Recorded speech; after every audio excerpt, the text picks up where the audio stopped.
right, move more, learn more community. We are really in for a treat here. We are with my friend and colleague, Deb Lund. She's an occupational therapist who runs a micro school in St. Pete, Florida, which I've actually had the honor of visiting. And she has some very powerful views around attention challenges. So today our topic is creating school environments that support children with attention deficits. Deb, I'm so pleased that you're here. Oh, I'm so happy you invited. I'm flattered. I'm really flattered that you invited me actually to come do this with you. I this every thank you. Yeah. So, such an important topic. First, for those of us who don't know you, tell a little about who you are and what you do.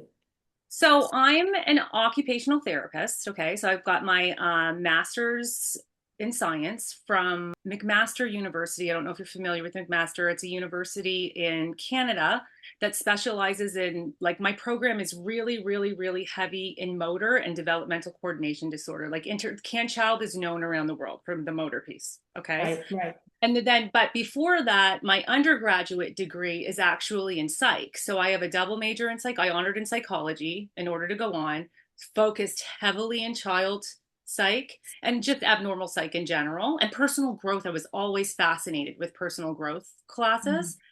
So I did that. And then I took some time off in between those two degrees. I just think it's really important that people understand where I'm coming from, like, and who I am before we get to where we're going, and how significant it is, how much time I've spent with actual people in our community in a natural environment. So I'm going to list off some of the real life experiences I had before I was actually a clinician and Mhm. while I was becoming educated, and Because how. this informs who we become.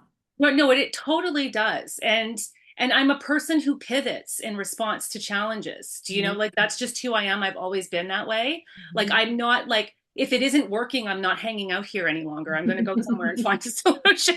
you know so so my career path is a reflection of that. So I started out, so one of the first places that I worked was in group homes. So in that environment, Oh. I got to see, so kids were like group homes with kids whose needs were so complex that they couldn't live at home any longer Mhm. because they were at a risk to themselves, or lots of sensory issues. I had no education on sensory at the time, either did, Mhm. or probably still don't, the people who are in those environments. Okay. Mhm. So children with really complex needs, I was in their house 24 hours, 7. It was 24-hour staffing periods, right? And then at the other end of it, I was working with adults. So I got to see how our systems were failing kids in the moment. At the same time, I was experiencing what happens when we failed them. You see Mm. what I'm saying? So Totally. it's a very So powerful the whole connection. lifespan outcome, Yeah, the a whole lifespan whole outcome thing. of Going of not seeing autistic creating. children at the age of 4 being removed from their home, Mhm. right? From parents who did not have the tools or the education to Mhm. help them, to be Mhm. put into these situations. And then what happens when they're raised in this? Do you, like, it's a very powerful perspective that I Mhm. got, and it was very important to me that people, understand that that is a part of the journey. So I Mhm. did that. I worked in group homes. I was a teacher overseas. I taught English as second language. Mhm. Okay. So I understand what it's like to be in a classroom and teach as well. I also have worked as a therapist. Once I became a therapist, obviously I've worked in the community, I've worked in the clinic, and I've worked in schools, and I've worked in home. Right. So I have this experience that's really rich in the reality of Mhm. living. Now tell us how all those experiences Mhm. encouraged you to create your micro school with your very unique viewpoint of attention challenges.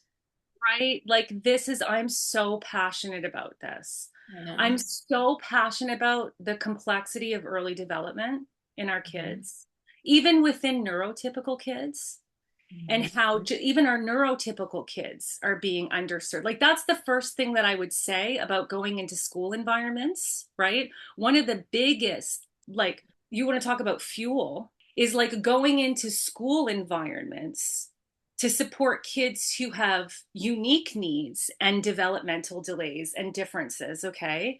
Going into those school environments to do that and having the realization that the school system isn't even serving the neurotypical kids in a way that's developmentally appropriate. And the biggest mistakes that are being made are in these areas. They're putting too many executive demands on way too young. They're expecting the higher end of our pyramid, what comes in latest in life, right? They have way too many expectations too young for kids there. They are very poorly trained in sensory patterns, sensory processing, sensory needs. And they don't have great training in motor development and motor needs, not just in teaching kids motor development and motor needs, but also accommodating for differences, right? So there's a misfit in special ed. There's a misfit in neurotypical ed. There's a misfit in phys ed. So, all of these mismatches between the child and the environment are happening. And my concern is that, and one of my biggest fuels for opening the school is that there are children who may be developing not at the rate of their peers, but don't necessarily have a neurodivergent brain, such as autism, ADHD, whatever that, right? That are being diagnosed with and treated with medications that we can say whatever we want to. Medication has we're playing with neurotransmitters. Like whether you like it or not, you're putting we need to be doing, and our community needs to be doing, and our researchers need to be doing everything that we can to ensure the right diagnosis for children, to prevent misdiagnosis or overdiagnosis, because that impacts everyone, right? Like it impacts the kids who have ADHD because there's negative outcomes coming out of the ADHD community because children are getting wrongfully. Do you know what I'm saying? Like it's such a snowball.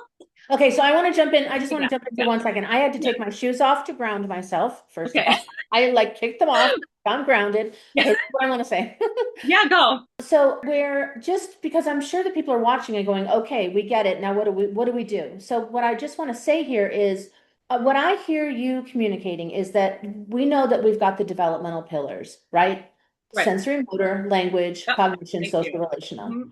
And the challenge that I hear you talking about is that our classrooms and our life environments are not meeting the developmental needs to help those pillars grow properly so that the children have the brain architecture and skills to layer on learning and behavior.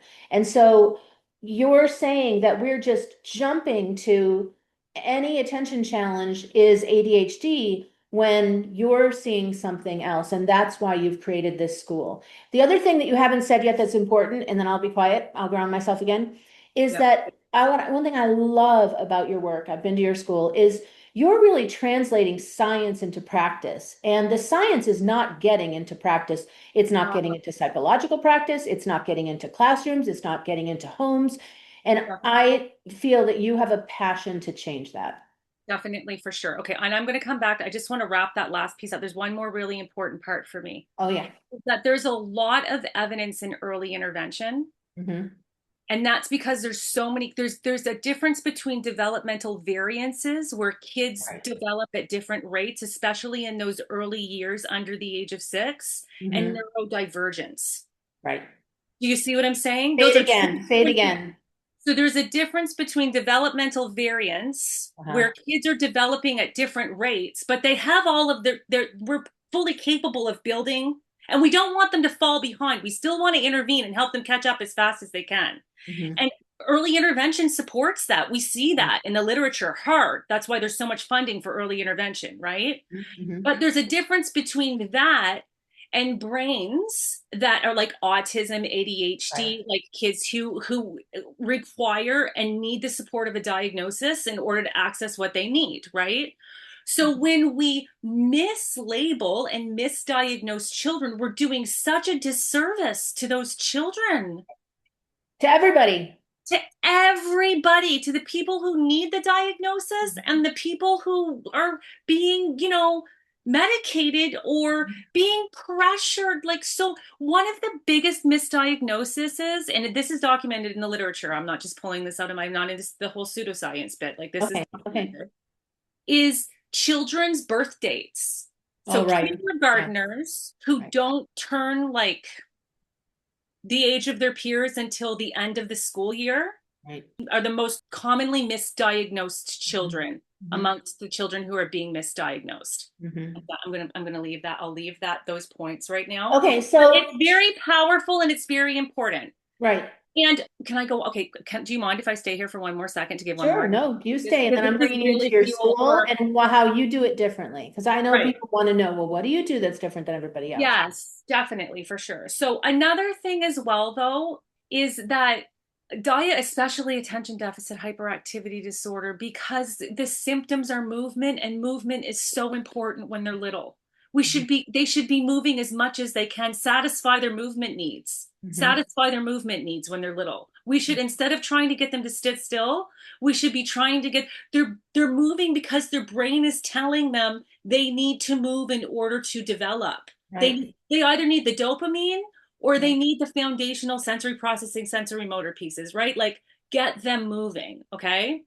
A big problem that's happening where my concern lies and that Mhm. I'm seeing in real time in our community Mhm. is this. This is a misfit between the research and what the articles and like the empirically designed research, right? Versus what's actually happening in pediatrician offices. Not all pediatrician offices. Some pediatricians are excellent. Some pediatricians are doing what they're doing, I'll just say, Mhm. okay? Mhm. Mhm. But what's happening is teachers are printing off Vanderbilts, I know. okay? Ground And again. they're Hold on. I filling got to out put my feet on the ground Vanderbilts again. I'm like and worming in my passing them chair. out in teacher conferences, Right. teachers who are underpaid, overworked, overstressed, and undereducated in development, okay, But are they want to be. They want to be educated. oh no, Yeah, like this you is and my I love teachers and passion. we're super This is supportive. my passion. But I like I own before for 13 years before I opened the school, we didn't mention I own a community-based school-based service where I go into private schools in the Tampa Bay area and right, right, myself in speech and my neurodivergent tutor, and we go in and support kids to stay in their least restrictive right. environments. My relationships with teachers are some of them are amazing and all they want is Exceptional. and they don't have access to it, right? Right. So, but some of these teachers, especially in Florida, I don't know if it's this way across the United States, but the younger the age, the less education that's required. So, preschool teachers have like teaching certificates that they got like in various, they don't know, they sincerely do not know. So, they're filling out these assessment tools and sending Right. them into doctors' offices. And you know what Right. it says at the top of those assessment tools? It says, compared to the kids in their class. Here's the Mhm. two problems with that. One is that they don't know what is developmentally appropriate for attention to begin with. Mhm. When I go in to teach these teachers because I'm wholeheartedly community based, right? Like I give free presentations all the time to bring awareness in my community. Mhm. When I go in to do teacher trainings and teacher, conferences on development, when I put up the slide that says what the developmentally appropriate expectation is, that ballpark, twice their age, plus or Right. minus 2 or 3 minutes, Right. there's smoke coming off their pencils. Mhm. Mhm. And Mhm. they're Mhm. filling out assessment tools that are being used in doctors' offices to make diagnoses, right, of ADHD, and parents are leaving with scripts in under a half an hour. Lynn, Well, I want to talk a lot about your school, but we've taken a deep dive into a very important topic. And I want to say that on LinkedIn this week, I've been interacting with an amazing educator in dyslexia. And I told her, I said, I want to say something, but I don't want to say it publicly. And so I wrote her a message, and this is what I said to her. And now I'm Oh, saying it publicly. oh, see, I, I have a tendency to bring out the bravery in people when it comes. yeah, right. What I said was, this is what I said, and I'm seeing if you agree with this, okay? Okay. What I said was 30 years ago, I worked in learning disabilities and ADHD, just as I do now. But my kids had pure diagnoses, meaning they had one diagnosis. I saw kids really honestly with only ADHD. Sometimes they'd have a little bit of developmental coordination disorder, but mostly it was clumsiness. It didn't meet criteria. Same thing with dyslexia. But now most of our children have three, four, five, six, seven additional diagnoses. And you and I know the reasons why, and people can read the Right, book, Move More, Learn More, and they can find out why, and we don't have to waste our time talking about it. right. But what I told her is that I have a new policy. Go And for that it. is if I have a multiply complex presenting 4, 5, 6, 7 year old, Hmm. I'm going to do assessment, and then I'm going Hmm. to recommend intervention in whatever developmental pillars they need Hmm. before I will even provide a diagnosis. If they want a diagnosis of a child Atta that young, girl. I back and you 100%. because they'll shed a diagnosis A or you'll hundred uncover percent. something else. 100%. And Thank diagnoses goodness, because are now it's powerful public. when they're accurate, and they are their diagnoses carry negative weight as well. And they Because stay with you for another thing that life. isn't generalizing is neuroaffirming, like stigma is still very much alive Right, within our, so as much as we are so well versed and so comfortable in this world, right, where those children are going, right. they don't, those people don't have the same experiences that we have, and that's commonly overlooked, right? So yeah, I totally agree with you. Okay, so we have 10 minutes left, and we're going to have to talk about threshold and all these other things next time because Yeah, what I can feel from you, Deb, today is your passion about the challenge of inadequate translation of the science to the community and to yeah, practice. So tell us about absolutely. your school because I'll tell everybody that 2 weeks ago, I called Deb and she was in a Walmart parking lot and I was shopping for my grandchildren in Safeway. And I was like, Deb, we have to write a book right now. And she was like, Lynn, I got 15 million other things to do. And by the end of the conversation, she was like, okay, I'll write a book with you. I'm coming to Arizona. Let's write the book. It's Yeah, done. so No, because I know. it's not like you and I have the corner on knowledge. We are not that type of people. Right. It's that we put it all together in a way that you can actually use. Like I just wrote 50 floor-based core weight shift balance activities that you can do at circle time and in transitions. So We want people to be able to do this. We don't want to, we're not trying to stand in an ivory tower and be critical. We are all about hands-on. So I want to hear the hands-on part. Tell them why you created your micro school and actually how it works. How many kids do you have? And I want you to talk about the structure of that first hour because that blew me away. oh, okay, great, perfect. Okay, so first off, I think that for our kids, first of all, so that whole piece, so because Right, I'm in schools, I'm capturing these younger kids. right, Okay, another reason that we're moving to diagnosis too quickly or we're medicating younger than what's being recommended is because the families don't have access to best right. practices, right? Like a lot of times when I was in meetings running my school-based therapy, sir, it's like the kids are being asked to leave. I was in those meetings. They're being asked to leave the school. Where Mhm. are we going to put them? Right. So these kids, like there's a lot of school for kids with autism, and there's Mhm. a lot of schools for kids who have intellectual disabilities, Mhm. and there's a lot of schools for kids who are highly complex, but there Mhm. aren't any schools that are specifically designed for kids with attentional deficits Mhm. who have that's sensory informed, Right. that's motor informed, Neuroaffirming. designed neuroaffirming, Mhm. that's designed to build sensory motor foundations during the sensory motor phase to see what the outcomes will be. Right. We are in our sensory motor phase until at least 8 years old. We should be dialing in on that exclusively to build stronger brains. Right. And when we do that, we hit thresholds that enable regulation, Kids are getting enough exercise in the run of a day. Kids aren't getting enough exercise at school in the run of a day. It's completely, that's another, you're putting too many executive demands on a system Right. that is not prepared to learn, I agree. period. Right? So just alone in create, like my school is within a gymnastics I facility. know. Now I want one. Right?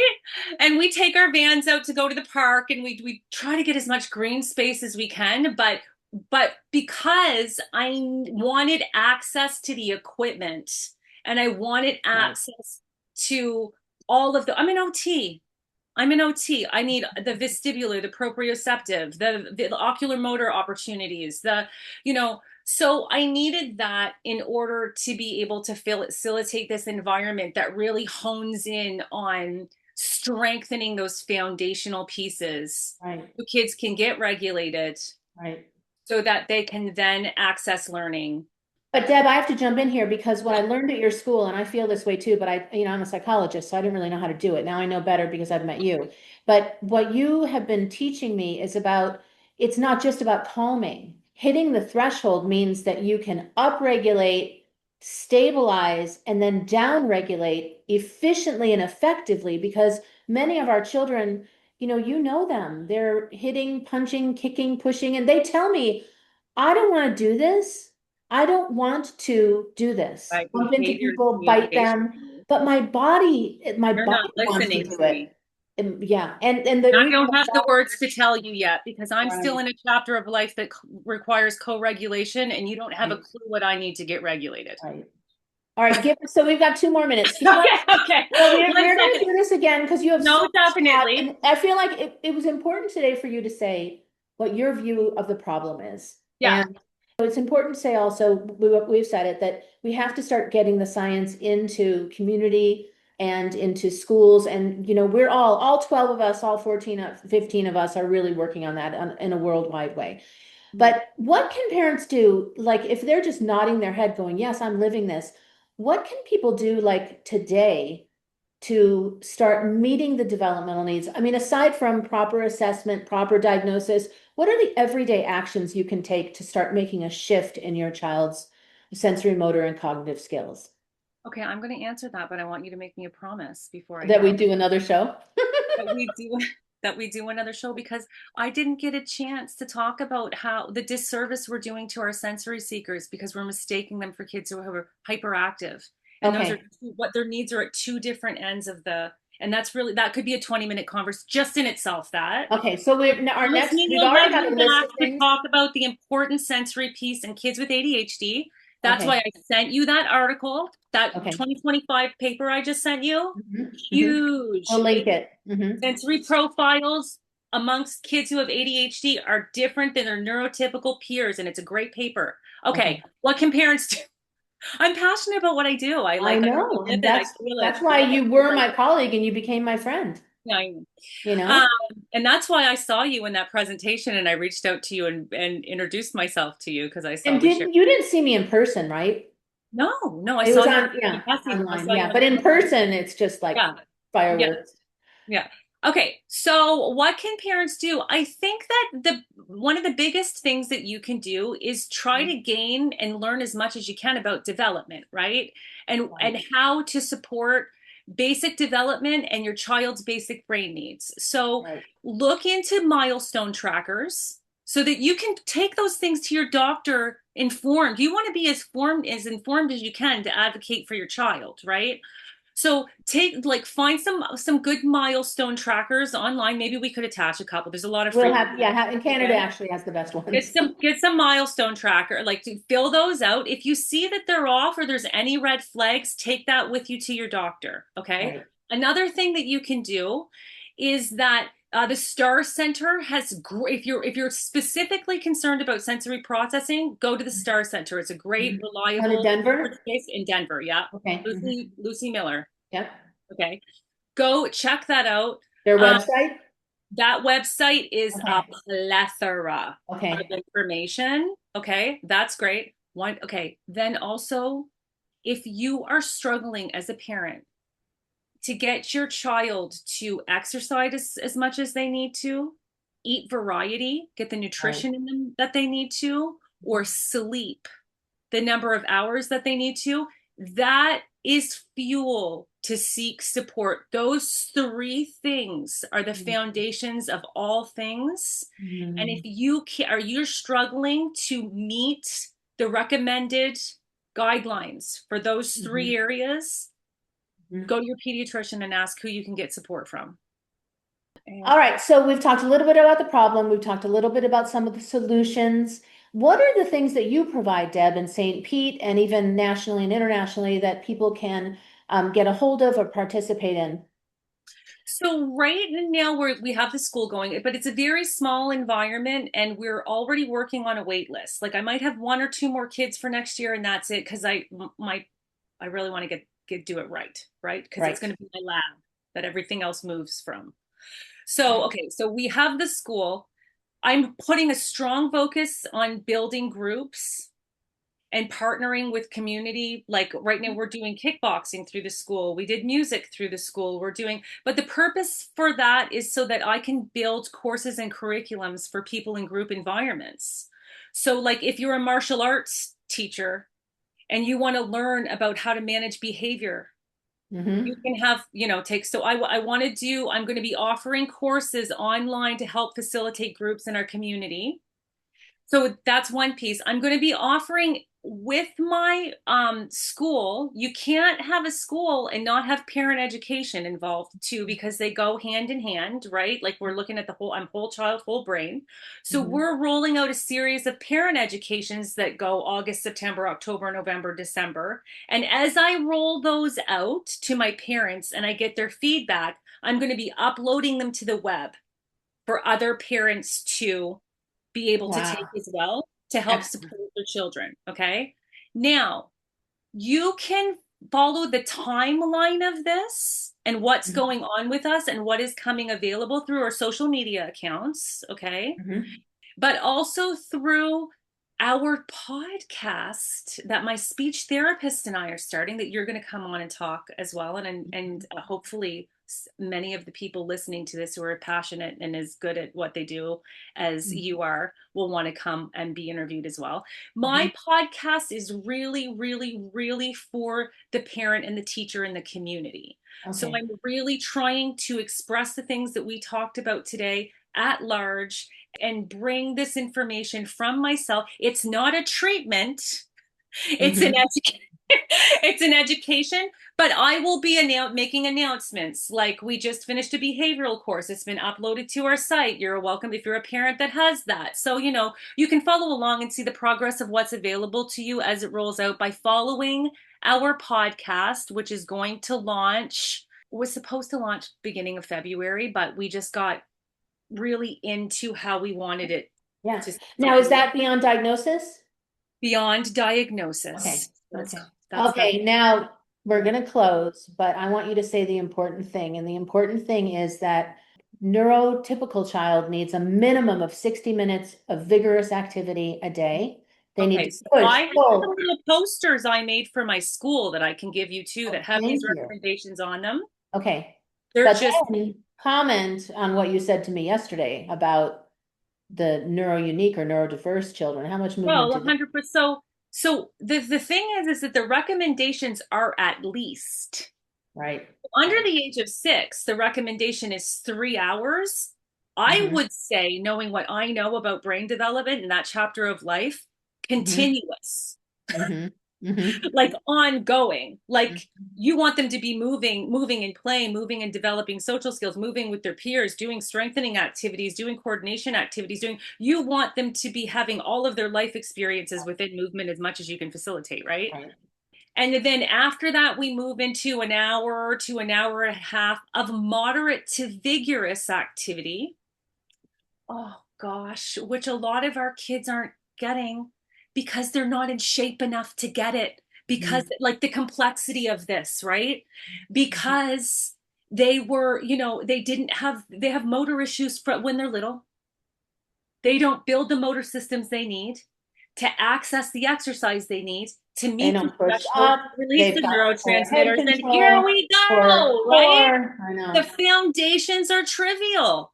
And, Anyway, like that's a whole other, we can have a whole other conversation We about will. We'll not have many. And I think we should necessarily. invite Mike, and I think that we should invite Marymount Stephen, we should invite Allie Golding, we should have a whole panel. Ty Malillo, Dr. Melmed, Ron All Melmed. of it. Yeah, Let's right just brain, fill left the brain, room. like all I'm all over all of those, like all of that. Like yes, I agree. All right. Well, thank you to our Move More, Learn More community. Hey, Deb, Thank you so much for having me. you spoke with us on your spring break too. That was really nice of you because you're one of the hardest working people I know. So thank you for Oh, taking time and sharing coming your from you. knowledge, and we'll talk again soon. Thank you so much, Lynn. Thank you.